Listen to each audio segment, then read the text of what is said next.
Hello everyone, welcome to the DK classes. ये एक diagram है जिसका हमको सेंट्रॉइड फाइंड आउट करना है और ये मान के चलिए कि इस टॉपिक का लास्ट डायग्राम है।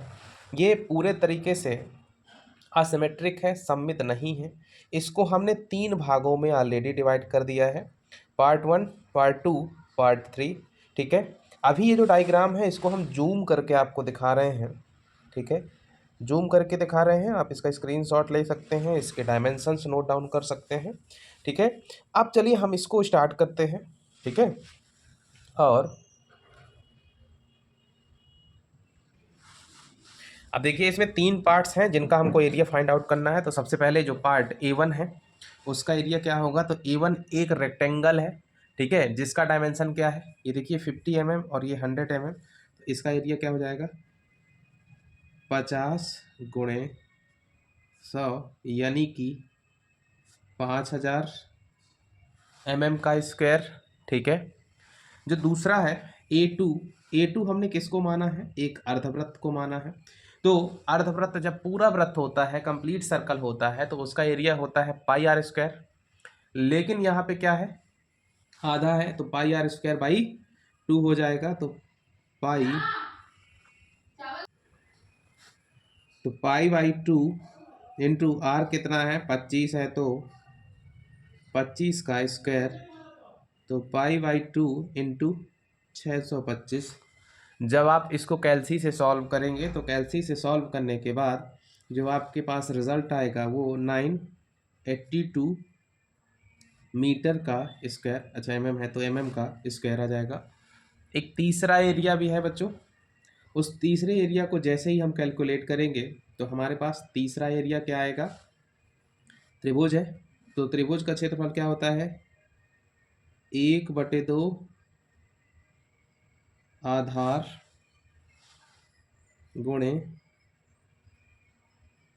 ऊंचाई। तो 1/2 आधार कितना होगा इसका? 50। ऊंचाई कितनी है? 50। तो इसका जो एरिया आएगा वो आ जाएगा 50/50 यानी कि 2500/2। और जब 2500/2 यानी कि 1250 कितना आ जाएगा? 1250 mm का स्क्वायर। इसके बाद जो मेन अपना किस्सा है वो है y1, y2, y3। ठीक है। और इसके बाद x1, x2 और x3 कैलकुलेट करने का है। तो अब x और y के मान ज्ञात करने के लिए हमको क्या करना पड़ेगा? x और y के मान ज्ञात करने के लिए हमको रेफरेंस एक्सिस की जरूरत पड़ेगी। और जब भी रेफरेंस एक्सिस की बारी आती है तो हमने आपको बार बार बताया है कि रेफरेंस एक्सिस आपको दो जगह लेने हैं। पहली चीज तो ये है कि सबसे नीचे ये, और दूसरा जो रेफरेंस एक्सिस लेंगे हम यहाँ पे लेंगे, तो ये एक रेफरेंस एक्सिस हो गया। ठीक है। तो ये लाइन और ये लाइन आपको जो है एक्स और वाई की मान ज्ञात करने में मदद करेंगी। एक एक बात को अच्छे से समझना है, ठीक है, नहीं तो प्रॉब्लम हो जाएगी। सबसे पहले हमारे पास एक डायग्राम था इस तरीके का। हमने डायग्राम को बढ़िया से देखा और बाद में हमको ये समझ में आया कि इस डायग्राम में एक आयत है, एक अर्धवृत्त है और एक त्रिभुज है, यानी कि एक रेक्टेंगल है, एक सेमी सर्कल है और एक ट्राइंगल है। ठीक है। अब इसने हमको इस तरीके से तोड़ा कि ये देखिए, तो एक आयत अलग दिखने लगा, त्रिभुज अलग दिखने लगा और एक अर्धवृत्त अलग दिखने लगा। इसके बाद जब हमारे पास तीनों चीजें आ गई तो इसका क्षेत्रफल हमने लंबाई गुणे चौड़ाई से निकाल लिया। इसका क्षेत्रफल 1/2 आधार गुणे ऊंचाई से निकाल लिया। इसका क्षेत्रफल भाई पूरे सर्कल का होता है πr², तो आधे सर्कल का कितना होगा? πr²/2 से निकाल लिया। तो ये आ गया। अब ये सिमेट्रिक तो है नहीं, और जब सिमेट्रिक नहीं है तो हमको x और y दोनों के मान ज्ञात करने पड़ेंगे। ठीक है। अब देखिए बच्चों, सबसे पहले हम क्या करते हैं, x के मान फाइंड आउट कर लेते हैं। किसकी वैल्यू पता करते हैं?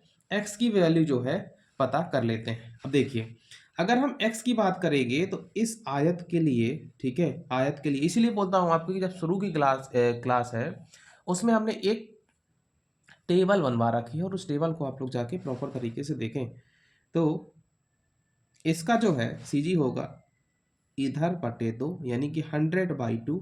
तो यहाँ कहीं भी एक पॉइंट मिलेगा बीचों बीच, लेकिन इस पॉइंट की हमको इस एक्सिस से डिस्टेंस निकालनी है। तो जो x1 का मान होगा प्यारे बच्चों तो वो हो जाएगा, ठीक है, ये कितना है 25, तो 25 प्लस 25 प्लस ये कितना है 100/2 यानी कि कितना आ जाएगा 75, 50 प्लस 25 और mm, तो कितना आ जाएगा ये 75 mm। उसी तरीके से अगर x2 की मान ज्ञात करना चाहें हम तो ये 25 है। अब इसमें भैया आप 25 में 2 का भाग ना दे देना, ठीक है। तो ध्यान रखिए कि इसका जो CG होता है वो होता है, उसका फॉर्मूला होता है, ठीक है, 4r/3 कितना 4r/3 फ्रॉम स्ट्रेट एज। तो इसका जो होता है 4r/3 तो ये कहाँ से होता है स्ट्रेट एज से। तो ये स्ट्रेट वाली एज ये कहलाती है। इससे इधर साइड का मान कितना है तो यहाँ कहीं CG आएगा, तो 4r/3।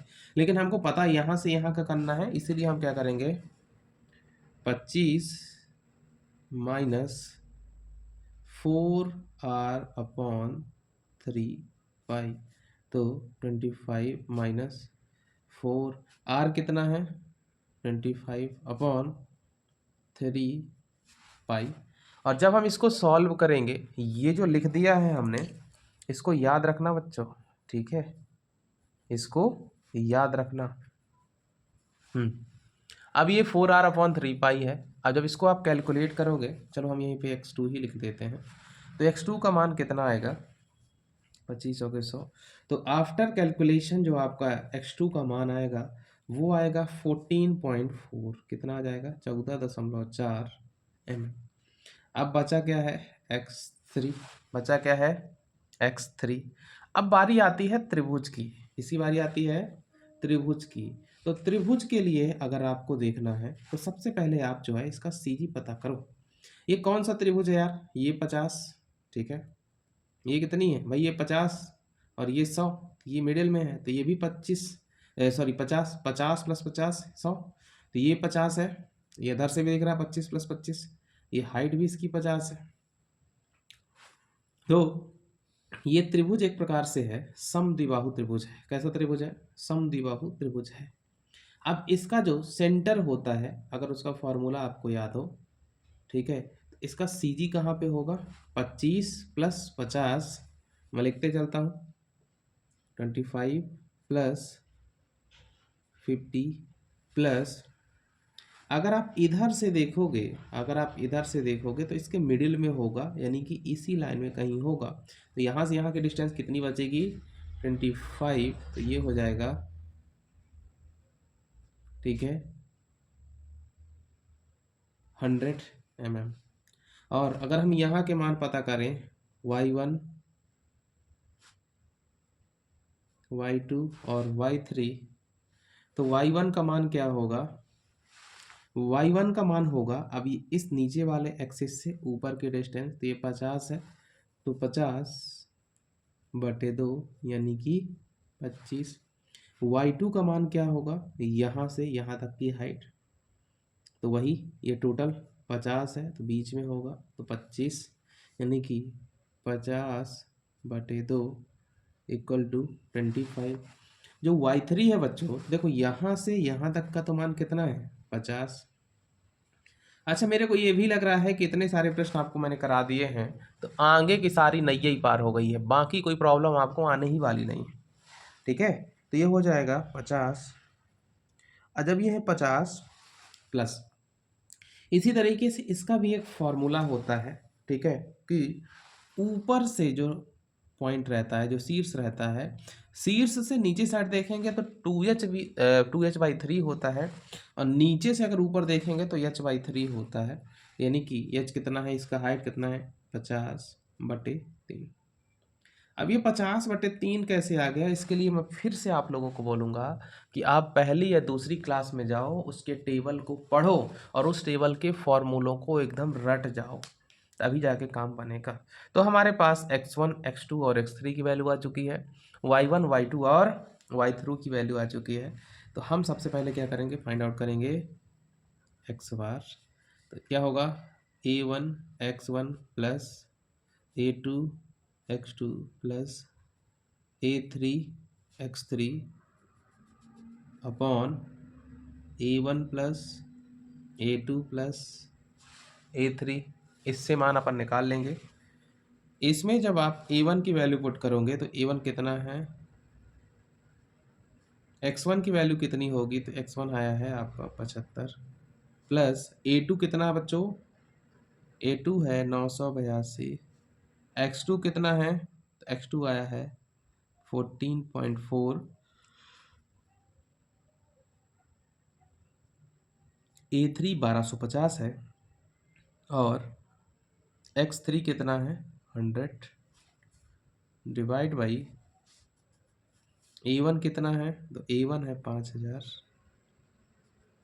a2 कितना है 982 और a3 कितना है 1250। ठीक है, अगेन वही बात, जब आप इसको कैलसी से सॉल्व करेंगे प्यारे बच्चों, तो x बार का जो मान है वो आएगा 71.1 mm। तो आइए आ जाएगा 71.1 mm। कैलसी से सॉल्व करने में ध्यान जरूर देना है, ठीक है। अब बारी आती है y बार की, और जब हम y बार की बात करते हैं तो अगेन वही formula, a1 y1 a2 y2 a3 y3 upon a1 plus a2 plus a3।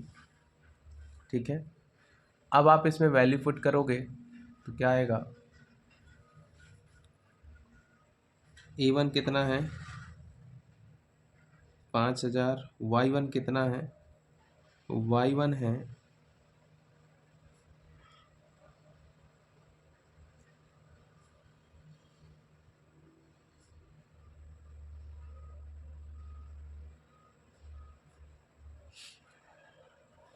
50 plus 50/3 यानी कि कितना आ जाएगा भैया, 15×3 45, 16×3 48, तो 66.7 mm।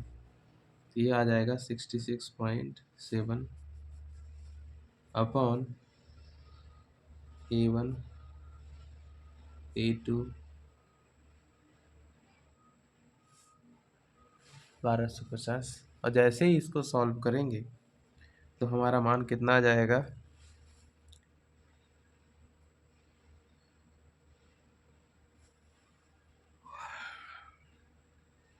32.2 mm। इस प्रश्न को आप बहुत बार सॉल्व करिए, ठीक है, और जब आप इसको बार बार सॉल्व करेंगे तो आपसे ये बनने लगेगा। आप लोग स्क्रीनशॉट इसका ले सकते हैं, ठीक है बच्चों। मिलते हैं अगली क्लास में और अगले टॉपिक के साथ। अगला टॉपिक फ्रिक्शन हो सकता है और या फिर लिफ्टिंग मशीन, दो में से कुछ एक जरूर होगा। धन्यवाद।